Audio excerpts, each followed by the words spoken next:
Hello guys, good morning class. So, ngayon ito yung pag-uusapan natin ngayon, yung sa Aralin 1 natin.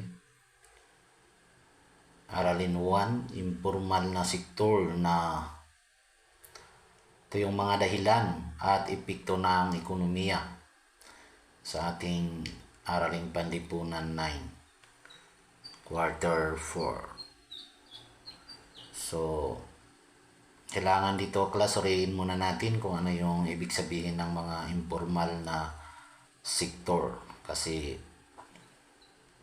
parang bago sa mga pandinig natin ito. Dahil tayo ay nasa malayong kabihasnan. So, ang informal na sektor, isang pagpapaliwanag sa inilahad na economic development model ni W. Arthur Lewis. So, sino kaya to si W. Arthur Lewis na to? Hindi natin alam kung ano yung kasaysayan niya. So, sa inilahad na economic development model ni W. Arthur Lewis. So, sinasabing nagmula ang paggamit ng konsepto ng informal na sektor. Paggamit ng informal na sektor. Inilarawan niya ito bilang uri ng hanap buhay na kabilang sa mga bansang papaunlad pa lamang. So, take note guys ha. Inilarawan niya ito bilang uri ng hanap buhay na kabilang sa mga bansang papaunlad pa lamang o yung developing countries. Sa mga bansang papaunlad pa lamang ay mataas ang bilang ng mga manggagawa sa informal na sektor kung ihahambing sa ibang sektor. So, ito yung sa kontinente ng Afrika ay tinatayang 70% ang kabilang sa sektor na ito. 60% sa Latin America at 59% sa Asia.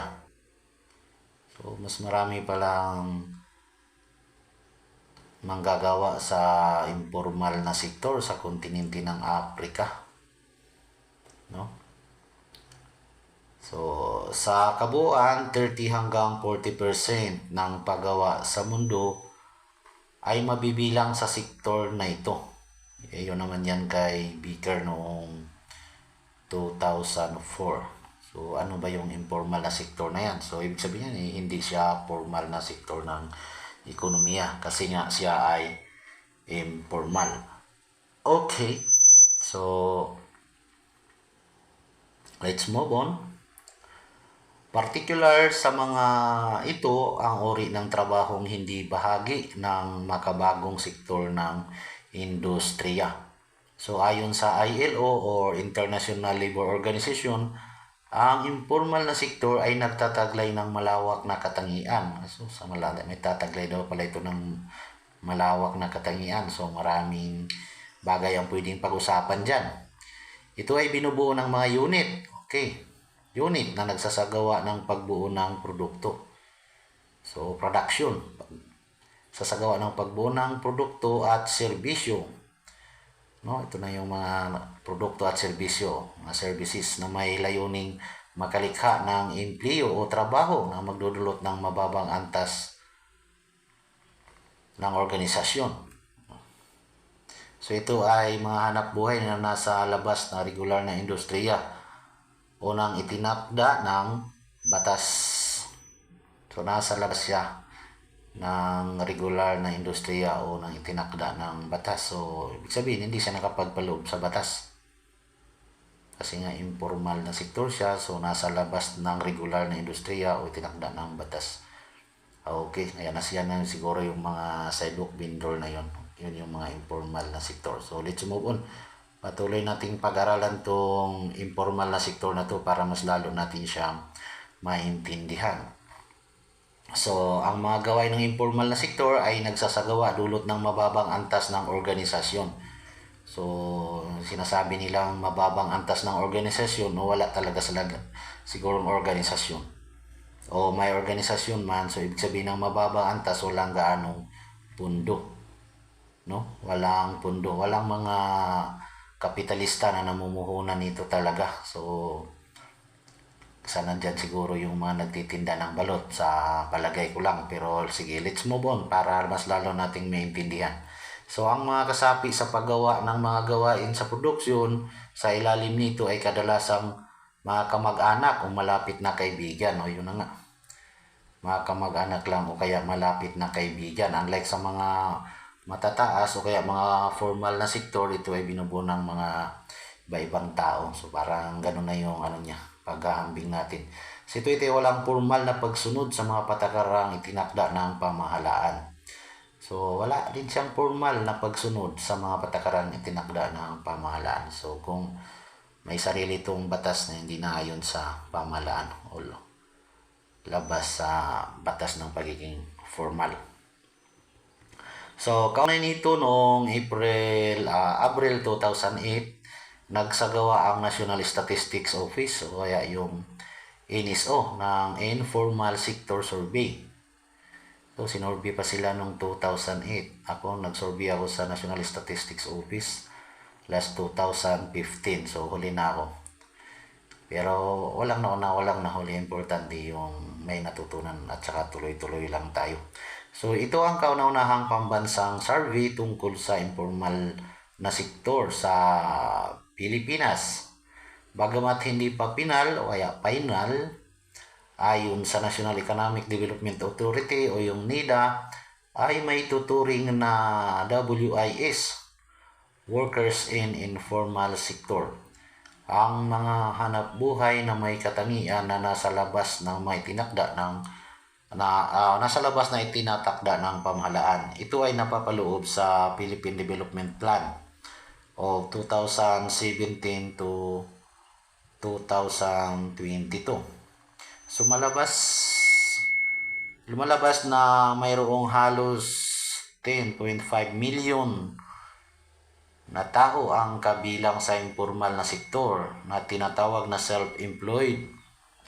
Okay, ito pala ay tinatawag natin ding self-employed, yung mga informal na sektor na nagtatrabaho dyan sa informal na sektor o kaya self-employed ay humigit kumulang 9.1 million katao at ang mga employers ay nasa 1.3 million katao. Okay? So, ganyan, no? Ingay nitong ano ko na to. So, tuloy tayo. Pag-aralan natin pa rin. So, ayon sa papel ni Cleopi Pastrana, isang kawani ng National Economic and Development Authority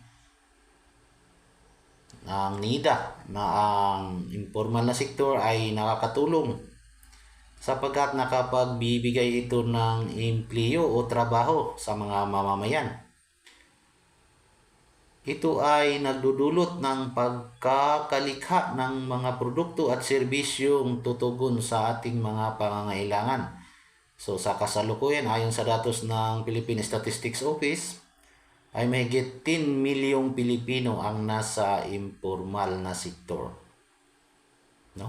So, yung informal na sektor pala, ito yung mga self-employed. So, meron namang mga professional dyan na self-employed din.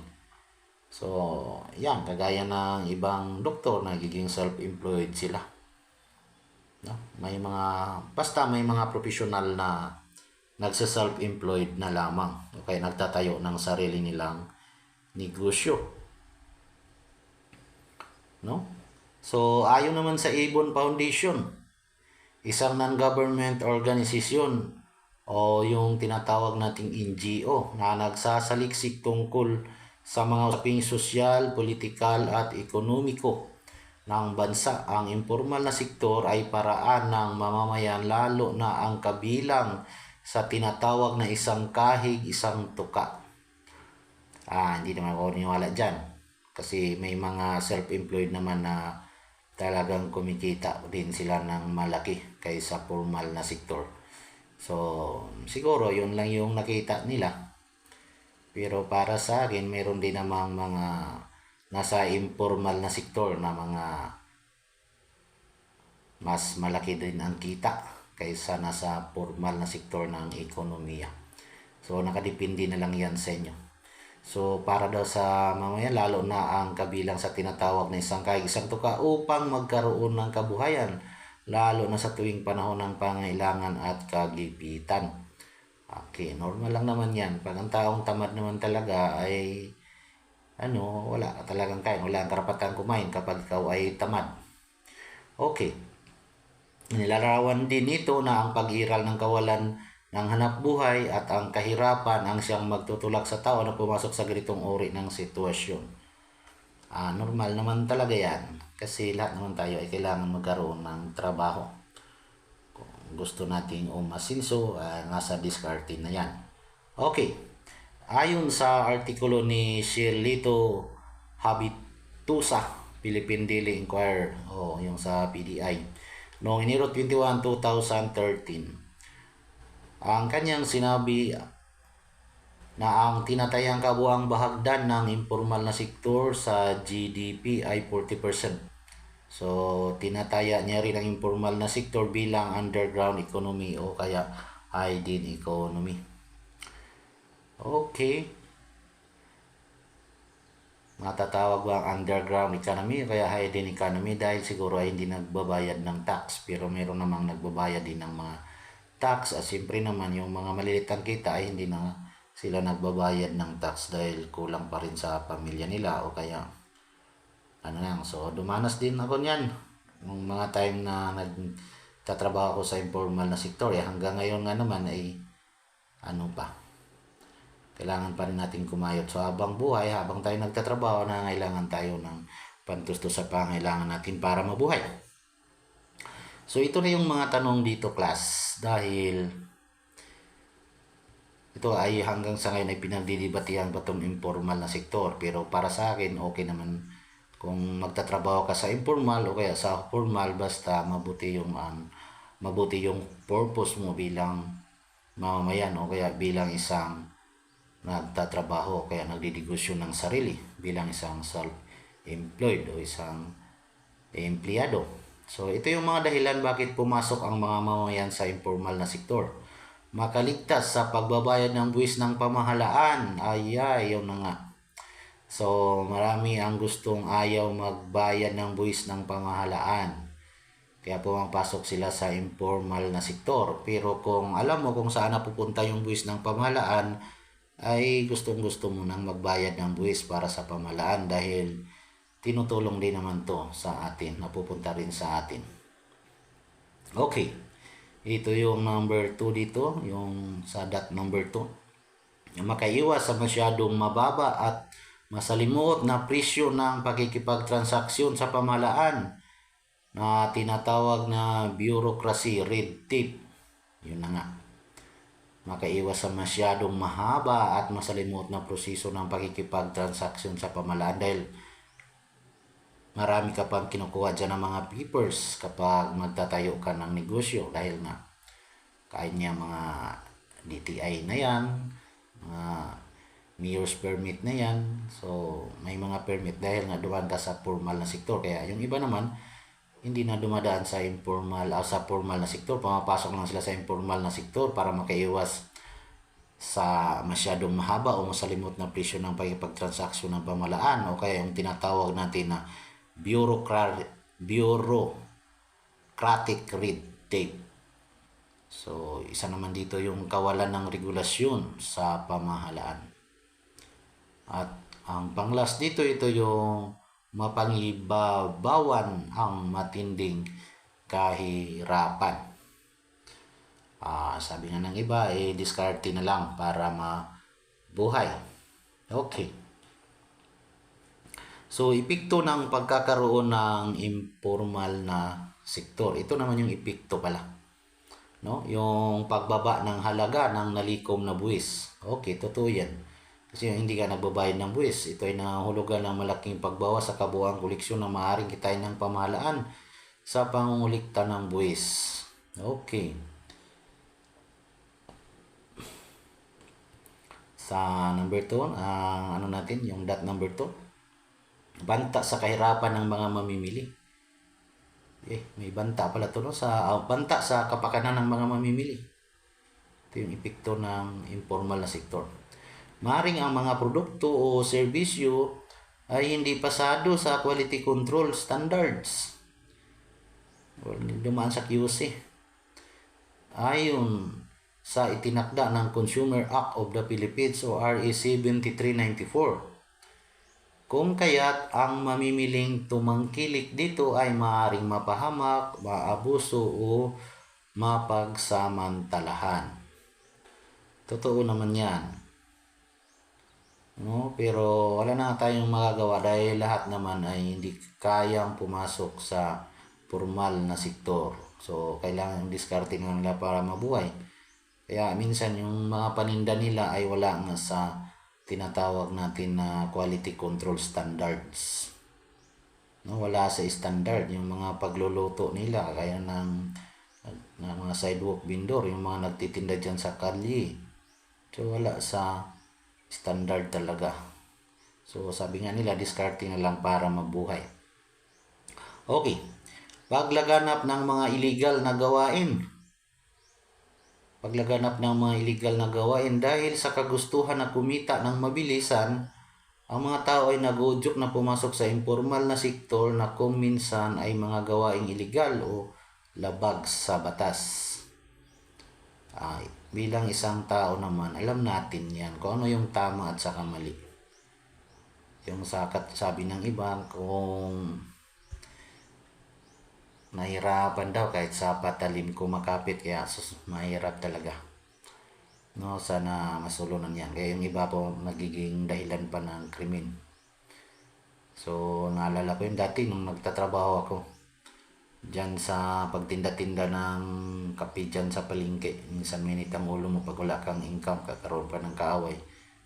At sa nyalo ka ng mga gumawa ng illegal. Pero para sa akin ay hindi naman mabuti talaga yun. So, ano lang yung kinikita natin ay maging kontento na tayo doon. Wala kang inapakang tao, nagiging tapat ka lang sa iyong sarili dahil ang taong tapat naman ay talagang umaasinso. Yan yung lagi sinasabi sa sarili ko. Okay. So, thank you for watching guys. No? So, yung informal na sektor na yan, dinanas ko yan. At kailangan talagang sinasabi ko na sana katapos ng pag-aaral para makapasok sa medyo magandang trabaho naman. So lahat naman tayo may pangarap at saka may ambisyon sa buhay.